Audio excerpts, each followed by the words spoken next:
Hey there, welcome to the Focus Podcast with Tara Lee. This is the place where we talk about real life, real relationships, and how to grow through it all. If you're looking for simple mindset shifts, better communication, and deeper connections, you're in the right spot. Let's dive in.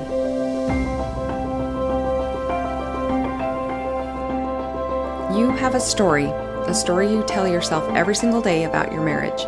Maybe it's, if they loved me, they would, or I can't leave because, or once this happens, then everything will be better, or they will never change. Whatever it is, you believe it. You've told yourself the story so many times it feels like truth, but it's not truth. It's a lie, and that lie is keeping you stuck. Not your spouse, not your circumstances, not your history, the story. And today, I'm going to help you see it. Welcome to the Focus Podcast with Tara Lee. I'm Tara Lee Eddington, and today we're going to talk about something that might make you uncomfortable. The lies you tell yourself. Not malicious lies, not intentional deception, but the stories you've created about your marriage that have become so familiar, you've forgotten that they're not facts. Stories like, I'm stuck, or they'll never change, or I've done everything I can, or if they loved me, they would, what? These stories feel true, they feel solid, they feel like the bedrock of your reality, but they're not. They're constructions, they're interpretations, they're meanings that you've assigned to neutral events.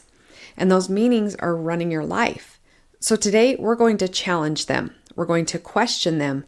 We're going to see what's actually true underneath the stories you've been telling yourself, because the truth will set you free.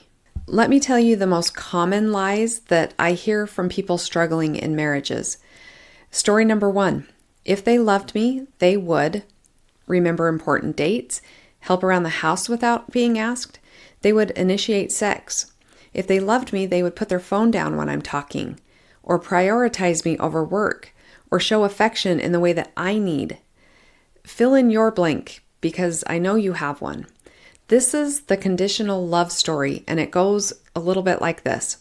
Love should look like X. If it doesn't look like X, it's not love. But who decided what love should look like? You did, based on your history, on your wounds, your needs, your expectations. And then you made your spouse responsible for meeting those unspoken rules. And when they don't, because they probably don't even know the rules exist, you tell yourself they don't love you. But what if they do love you? What if they're just showing it differently than you expected? What if they're overwhelmed or struggling and it has nothing to do with whether they love you or not? That's the problem with if they loved me stories. They make love conditional on behavior, and that's not how love works.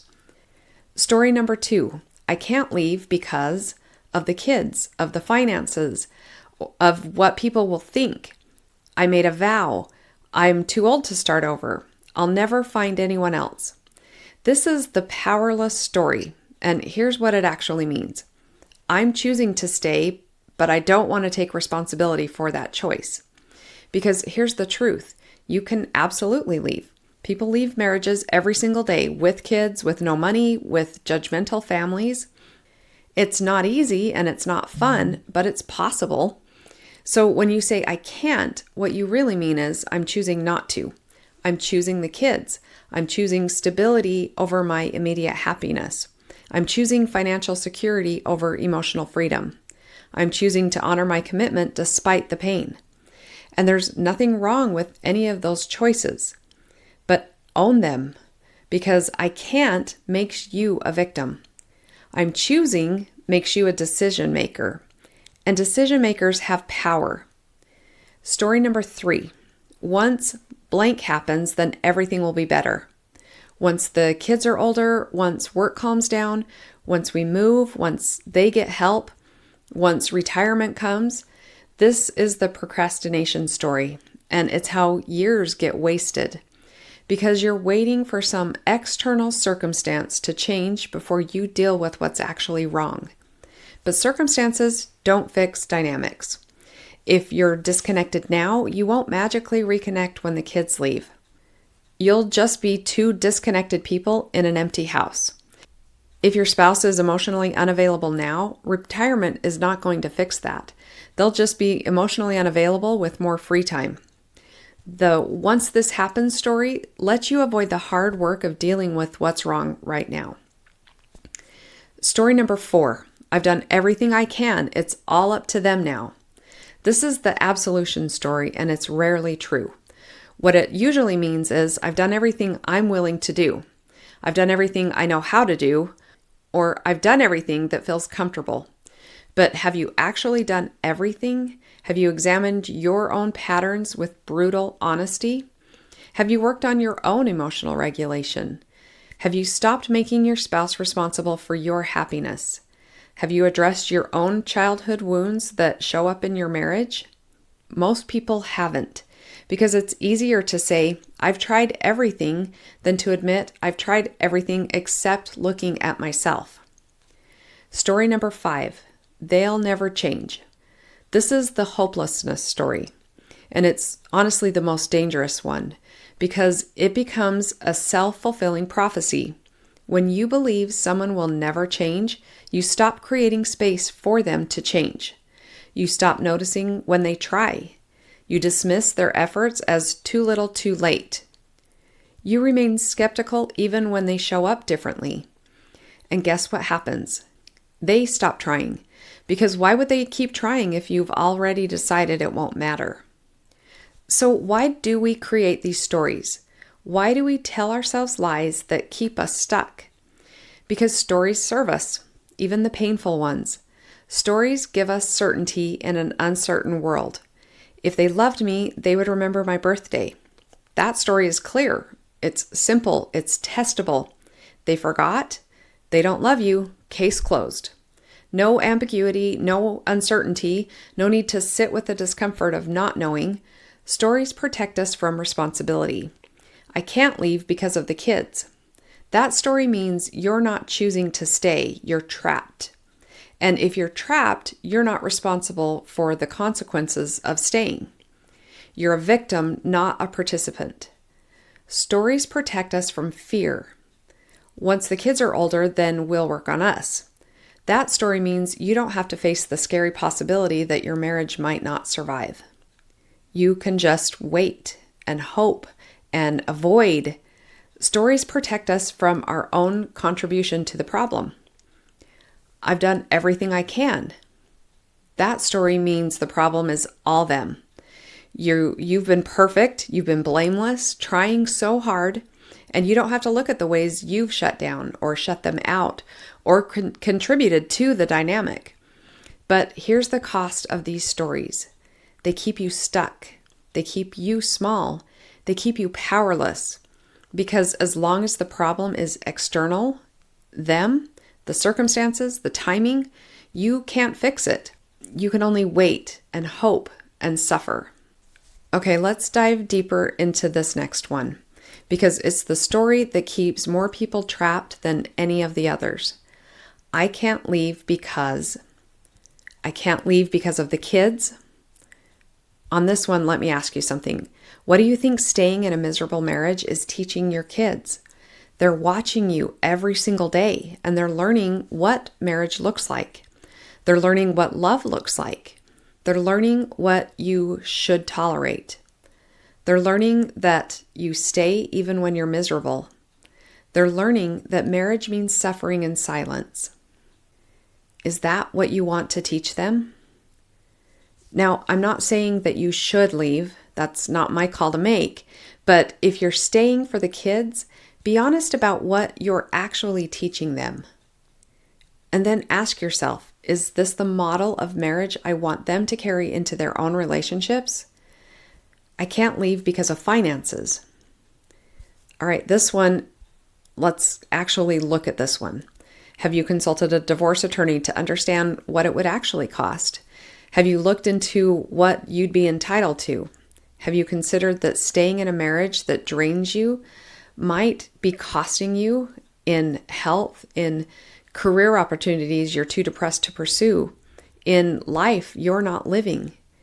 I'm not saying finances don't matter, because they do, but I can't afford to leave is often code for I'm scared of the unknown. And that's perfectly okay. Fear is valid, but call it what it is. I can't leave because I made a vow. This one, I respect that because commitment matters. But let me ask, what was the vow? Was it, I will stay no matter what, even if I become a shell of myself? Or was it, I will love, honor, and cherish you? Because if they're not loving, honoring, and cherishing you, and you're not doing that for them either, then the vow is already broken. Staying isn't honoring the vow. It's just occupying the same space. And again, I'm not telling you to leave. I'm telling you to be honest about why you're staying. Because I can't is a lie. I'm choosing to is the truth. And when you own that choice, you take your power back.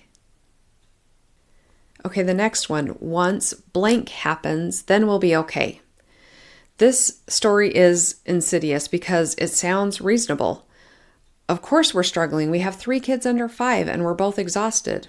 Once they're in school, we'll have time to reconnect. Of course he's distant. His job is so stressful. Once he changes careers, things will be better.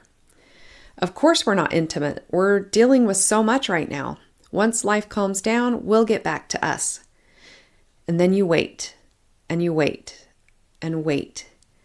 And then the thing that you're waiting for happens. The kids go to school, the job changes, life calms down, and nothing changes. Because the problem was never the external circumstance. It was the dynamic happening between you. And dynamics don't change just because circumstances do. I worked with a couple who had been waiting for retirement for 15 years. Once we retire, we'll travel together. We'll have time to reconnect. Everything will be better. And retirement came. And they sat in their house staring at each other, realizing they had nothing to say. They'd become strangers who shared a space because they spent 15 years waiting instead of building. Don't wait for someday. Someday isn't coming. Or if it is, it won't save you. Only the work you do today will. So how do you challenge your stories? You ask better questions. Instead of, if they loved me, they would. Ask, what if they do love me and they're just showing it differently than I expect? Or what if love isn't about meeting my list of requirements? Or what am I missing because I'm focused on one metric? Instead of, I can't leave because, ask, what am I actually choosing by staying? What would happen if I did leave? Let's actually map it out. Am I using this reason as a shield to avoid facing my fear? Instead of, once blank happens, then ask, what can I do right now today to improve this? What am I avoiding by waiting? If circumstances never change, what would I need to accept? And instead of, I've done everything I can, ask, have I really? Or have I done everything that feels comfortable?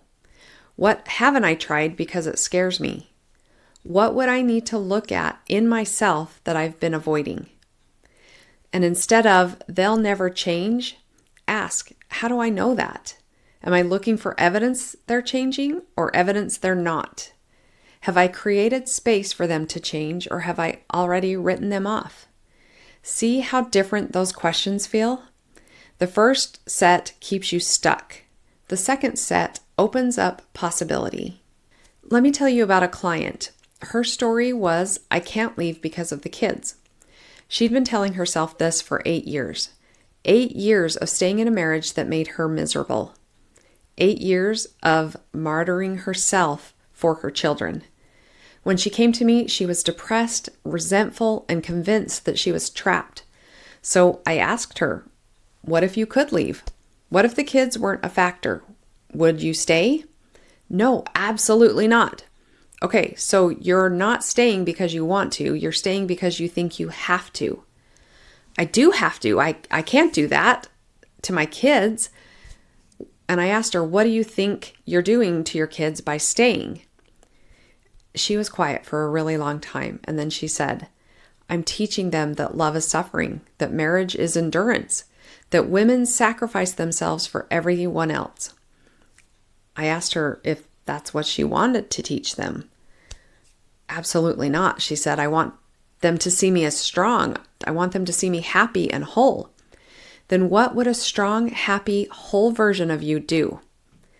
After another really long pause, she said, I don't know. I've been telling myself I can't leave for so long. I don't even know what's true anymore. So we started challenging the story. We looked at what divorce would actually look like, the finances, the custody, the logistics. And guess what? It was really hard, but it wasn't impossible. It was scary, but it wasn't catastrophic. And suddenly she realized she had a choice. She'd always had a choice. She'd just been too scared to see it.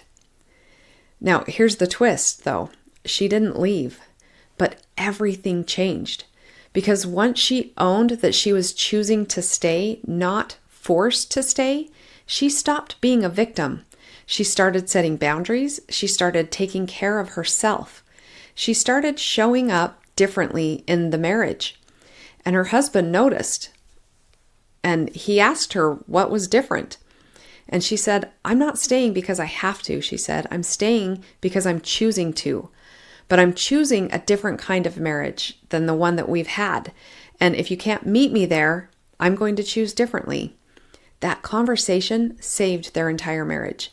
Not because she threatened to leave, but because she had stopped lying to herself about why she was staying. Now, some of you are listening and thinking, but my story is true. My spouse really won't change, and I really can't leave right now. I really have tried everything. And maybe that's accurate. Maybe your assessment is 100% correct. But even if it is, even if your story is true, it's still keeping you stuck because it's keeping you in victim mode. And victims can't create change. Only decision makers can. So even if your story is true, ask yourself, what decision am I making based on this truth? If they'll never change, what does that mean for me? Am I choosing to stay anyway? And why? Am I building a life that I can be proud of, even if they don't change? Or am I just suffering and waiting and hoping? If I can't leave right now, what can I do? Can I get stronger? Can I build a support system? Can I save money or work on myself? Can I create boundaries that protect me while I'm here? And if I've tried everything, what does my next chapter look like? Am I making peace with this being my life? Am I preparing to leave when circumstances allow? Am I finding fulfillment outside of the marriage? Do you see the difference? The story keeps you focused on what you can't control. The decision-making puts you back in charge of what you can. So here's your assignment. Identify one story you keep telling yourself about your marriage. Write it down and then ask, is this actually true? Or is this the story that I've been telling myself? What evidence do I have that contradicts this story? What would change if I stopped believing this story? What am I getting from holding on to this story? What would I have to face if I let go of this story? And be honest, be brutally honest, because the truth will set you free. But first, you have to be willing to see it. If you're realizing you've been telling yourself stories that keep you stuck, if you're ready to face the truth underneath these stories, and if you're willing to let go of the lies that make you feel safe but keep you small, book a free clarity call with me at TaraLeeEddington.com. We'll identify the stories you're telling yourself, we'll challenge them, we'll figure out what's actually true, and we'll create a plan based on truth instead of stories. Because here's what I know, you can't build a good life on a foundation of lies, even the ones you tell yourself. And most of your suffering you're experiencing isn't from circumstances, it's from the meaning you've assigned to those circumstances. The stories you've created about what they mean about you, about your spouse, about your future. And those stories are keeping you trapped in a version of reality that doesn't have to be true.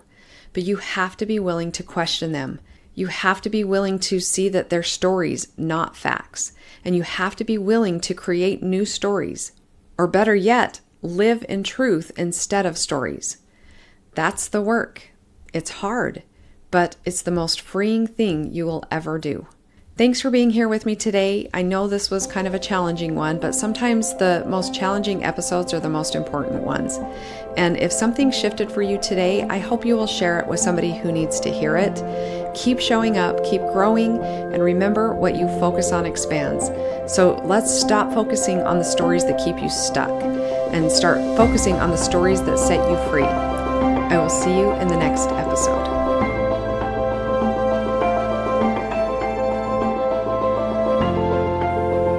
Thanks for hanging out with me today on the Focus Podcast. If something stood out or helped you in some way, feel free to share it or leave a quick review. It means a lot. Keep showing up, keep growing, and I'll catch you in the next episode.